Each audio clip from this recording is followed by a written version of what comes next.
Joko Widodo has arguably been one of the most unfathomable presidents Indonesia has ever had so far. He changed Indonesia in a lot of ways. Let us know what you think.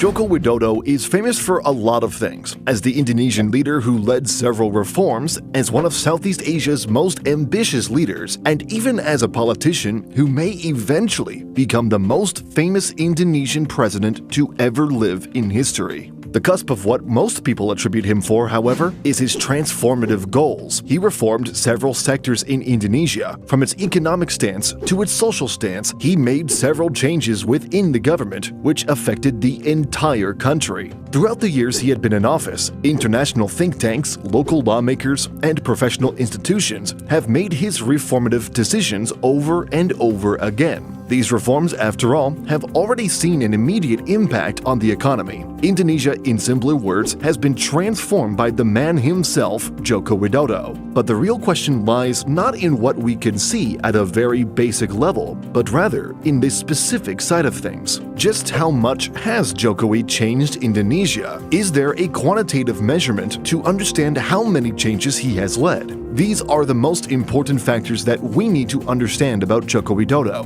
In discussing these, we have sought to divide them into a few categories and showcase what are the largest reforms published in each sector. These include social service reforms, economic reforms, and the most important reforms that have driven the country's biggest change, which is foreign relations. These three are arguably among the most important factors that occurred under Joko Widodo, but they do not likewise constitute the entire cusp of his presidency.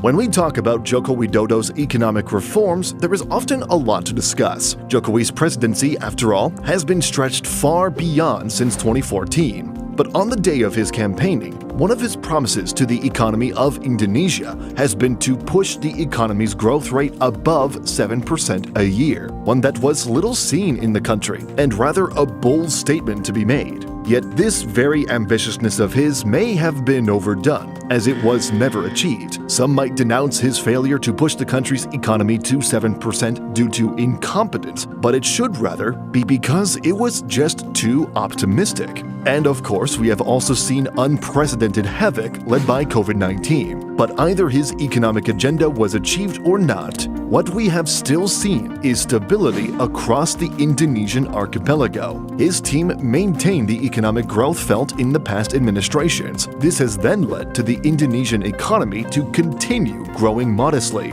But in understanding more about specific policies, we can first go to an important paper published by the Center of Administrative Studies in May 2020, titled Business and Bureaucracy. This report stated that there was a period of reform of good governance during the previous administration and continued until the Jokowi era. The article claimed that this practice of good governance has influenced the economic growth of Indonesia to continue. The paper has also stated that Jokowi has pushed national economic growth and stabilized the macro economy by increasing three main public infrastructure programs, namely information and communication, transportation and warehousing, and construction development. The paper stated, in other words, that Jokowi's era has all but continued the practice of good governance and pushed investments in infrastructure programs. This may then suggest the continued economic building laid out in the previous administration. On the other hand, there too is another study, one that was published by the Journal of Southeast Asian Economies in 2018, which stated that the economic reform packages led by Jokowi were to remove bureaucratic obstacles for private investors. Deregulation and debureaucratization of the economy have been central to Jokowi's reform agendas, and as the paper said, have accomplished notable results. Other than economic reforms, there are also notable social services reforms that Jokowi has done. According to the same Journal of Southeast Asian Economies, a significant social service reform was an assistance program enacted by Jokowi. These assistance programs have given access to education and health services, as well as food and cash transfers and grants for villages as mandated by the village law.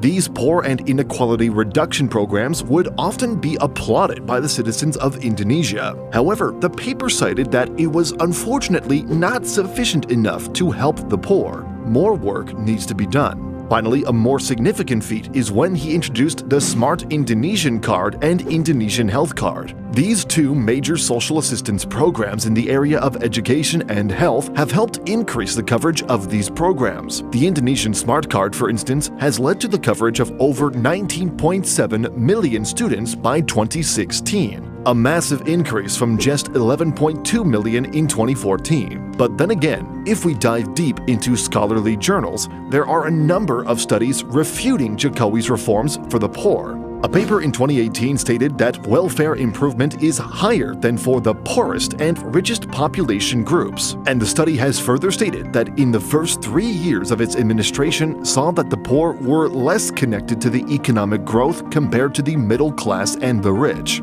These specific social reforms can likewise suggest that it was not perfectly executed and proved to be very fruitful for the social reforms aspired. But it is also possible that more work needs to be done on the side of academic studies, as benefits from said programs can be distinguished not from their short-term value, but their long-term value.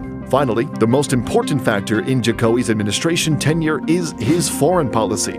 Why? Because it was under his administration that led the entrance of more Chinese involvement, whether it be politically or economically. We will get back to that a bit later. For now, what we can discuss is what a certain journal cites as the pro-people foreign policy, which, according to a Central European Journal of International and Security Studies, states, quote, Joko Widodo wants his government's foreign policy to benefit the people and put forward in the field of diplomacy by paying attention to the needs of the people overseas. End quote. Pro-people foreign policy, in other words, as the article stated, were the manifested programs at the foreign ministry. And the purpose of this is to protect the people in accordance with national ideas in maintaining the welfare of the people at home and abroad. Therefore, we can then go back to China and see why this pro-people foreign policy works in correlation. Or rather, we can at the very least connect it to the entire general sense of Jokowi's investment strategies. Jokowi has implemented various reforms in both its economic and foreign policies, which supported foreign investors in pushing investments over to Indonesia. The country has then posted record-breaking foreign investment figures. There are, however, other cited factors that have led to several oppositions. The administration has published a path towards greater protectionism. In recent years, Indonesia has passed new laws on mining, farming, and horticulture that restrict trade and increase local content rules for a range of products. This rise of resource nationalism has generated tensions since the bulk of U.S. foreign direct investment is in the oil, gas, and mining sectors. Finally, these three sectors, namely social, economic, and foreign policies, are likewise not the only factors that were changed throughout his administration. There was a lot, but most of the emphasis needed here was arguably in the economic agenda, and to only name a few policies supported. There was nothing more extraordinary than Jokowi's reforms for pushing investments and public infrastructure spending. The banning of raw materials was a key part of his push for foreign investments, whereas the increase in infrastructure spending was also a key part. The PwC stated that the total government infrastructure spending in Indonesia increased substantially by at least 51%, from $11.7 billion in 2014 to $15.5 billion in 2015. These also increased further on. In 2023, infrastructure spending is now expected to range between $25.1 to $28.5 billion. That also means that since Jokowi took office in 2014, infrastructure spending almost tripled. We can even see a relationship between infrastructure spending, foreign investments, and an increase in social service spending. Investors' confidence, after all, is more likely to increase whenever a government caters to its citizens through better services, but also through public works, which can make efficiency better in the cases of logistics and even energy. Likewise, an increase in spending on infrastructure can also help the economy by alleviating poverty and improving education and healthcare. Let this topic, however, not dismiss that while Joko Widodo has become a very reformist person in the eyes of Indonesians, he has also been at times under scrutiny and controversies. We will, however, leave that for a different video.